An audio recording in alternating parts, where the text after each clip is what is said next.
আচ্ছা বাড়ি ঘরে তো সুন্দর মন্দর করে সাজানো কেন? হে না গুটি চাচা, হে না। হেনা তো বিয়ে হয়ে গেছে বাবা। না না না, আমি বিশ্বাস করি না, এটা হতে পারে না চাচা। না না হেনা, তুমি কেন আমাকে ছেড়ে চলে গেলে? হেনা, যদি মারাই যাবে তাহলে কেন আমাকে বললে না? একসাথে মারা যেতাম, একই কবরে দুজনের কবর হতো। আচ্ছা আব্বা, একটা জিনিস তো আমি বাঁচতে পারলাম না। রেজাল্ট শিটে যে জায়গাতে লেখা আছে সিগনেচার অফ দ্য গার্ডিয়ান, সেখানে তুমি সাইন না দিয়ে টিপসই দিলে কেন? বাঁচতে পারলে না তো? পরীক্ষার খাতে যে নাম্বার পেয়ে আছিস, তাতে করে তোর স্যাররা যাতে না জানে যে তোর পরিবারে একটা শিক্ষিত লোক আছে। এই আমি তোদের নতুন প্রিন্সিপাল, তোদের একটা কথা বলি, ভালো করে মন দিয়ে শোন। ভুলে গো তোরা মহিলা হোস্টেলের ভিতরে ঢুকবি না।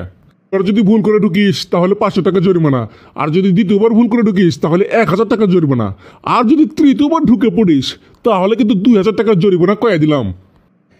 স্যার এইভাবে না বলে 1 বছরের জন্য পুরো গেট পাস কত টাকা লাগবে সেটা একবার বলে দেন।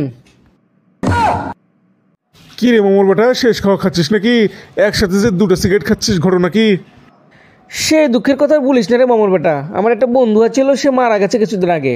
সে মারা যাওয়ার আগে আমাকে বলে গেছে যে বন্ধু, আমি যখন মারা যাব আমার সিগারেটটা তুই খাস। সেই জন্য আমি তার সিগারেটটা সহ আমারটা সহ দুটো একসাথে খাচ্ছি। কিছুদিন পর কি রে মামুর বেটা, তোর বন্ধু মারা যাওয়ার কয়েকদিন যাইতে না যেতেই তুই হচ্ছে দেখে বন্ধুর কথা ভুলে গেলি। এখন দেখছি তুই একটা সিগারেট খাচ্ছিস, ঘটনা কি? না আবে ভুলিনি, বন্ধুর কথা কি এত সহজে ভুলবো নাকি? আমি কি এরকম বন্ধু নাকি? আমি সিগারেট খাওয়া বাদ দিয়ে দিছি, এখন যেটা খাচ্ছি সেটা ওরটাই খাচ্ছি, বুঝতে পেরেছিস?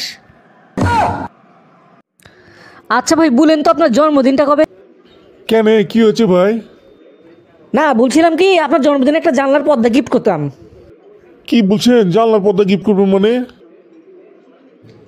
না, প্রত্যেক দিন আপনি বইয়ের সাথে যে রোমান্স করেন সেটা তো দেখতে দেখতে আমি বোরিং হয়ে গেছি গা।